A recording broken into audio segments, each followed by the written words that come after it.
Do not click away. This is one story that you're going to want to hear. And I need everybody out there that comes across this, I need you to repost this, reshare this, do what you got to do to get this story out there, because people need to hear about what happened.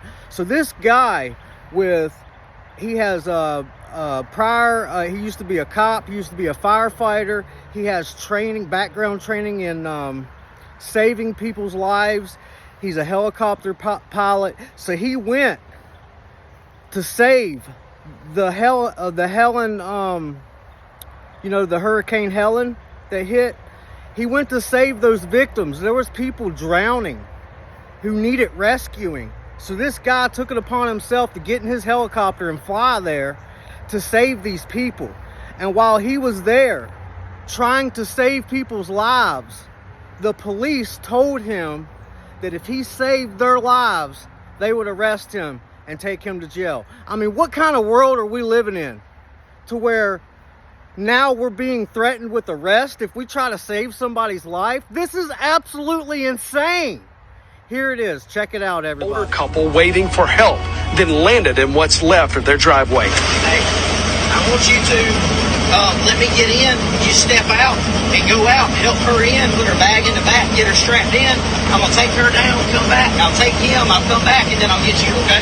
I originally left my son, co-pilot, on the side of the mountain. It was kind of unstable, so I didn't want to put more weight in the helicopter to lift back off. So I left my son with the other victim, and I was just going to take one person down at the time. And you could hear me in the video talking through with the victims and with my son what we were going to do. 3 minutes away, Sidham spotted a group of rescuers just down the river. He landed and found someone in charge. Told him my background experience, law enforcement, firefighting, pilot. He immediately started helping with coordination. He gave me radio frequencies to coordinate with them on, set up a landing area for me to come back with the other victim. And in the middle of the whole conversation and them blocking the road off, I was greeted by the, at that time I didn't know, but Lake Lure fire chief or assistant chief maybe, and he shut down the whole operation. So at that point I felt like the conversation wasn't going any further. And again, he asked me to leave, and I said, hey, I have no problem getting out of your area. If that's what you want us to do, we'll leave, no issue. At that point, I asked him, what was the reason I had to leave them there? And he said, again, you're interfering with my operation. I just need you to get out of the area. I said, sir, I don't know where you were trained at, but I know how my training is, and I'm not going to leave personnel behind. I'm going back to get my co-pilot. He said, if you turn around and go back up the mountain, you're going to be arrested. I said, well, sir, I'm going back to get my co-pilot. I don't know what to tell you. And he said, I'm letting you know. And at that point, he waved for 2 law enforcement officers to come over and told me that, again, if I go back up the mountain, I would be arrested. He flew the 3-minute trip back, picked up his son, and left the woman's husband behind. I'm sure he was flooded with emotions and trying to rescue other people, and I just felt that it was best at the time to leave. So I did follow his instructions, and I had a conversation with the female victim before I left, apologizing and explaining. She was standing there. She heard the whole conversation, and they were both very, very surprised, very upset. The husband, as I was leaving off of the side of the mountain, at that point, separated from his wife, he was upset. I can only imagine.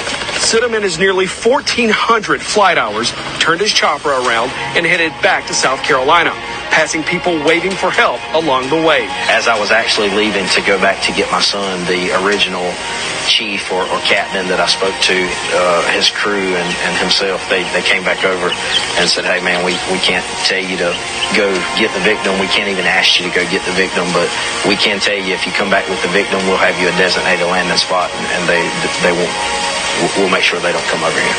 So there was no flight restriction when you went in? No flight restriction when I went in. It went in place 20 or 30 minutes after the confrontation with Mr. You feel like that was coincidental, or do you think that was because of what happened? I don't think it can be coincidental when there has not been one in place the day before doing rescue operations, the night of, the morning of, that took place after our altercation. I think there would have never been a TFR put in place had we not had that conversation. If I had to do it over again, I would have stopped and I would have rescued as many people until they decided they were going to arrest me. Well, for now, we've chosen not to name that Lake Lure fire official because communications in and out of that town are still difficult. We want to include his side in the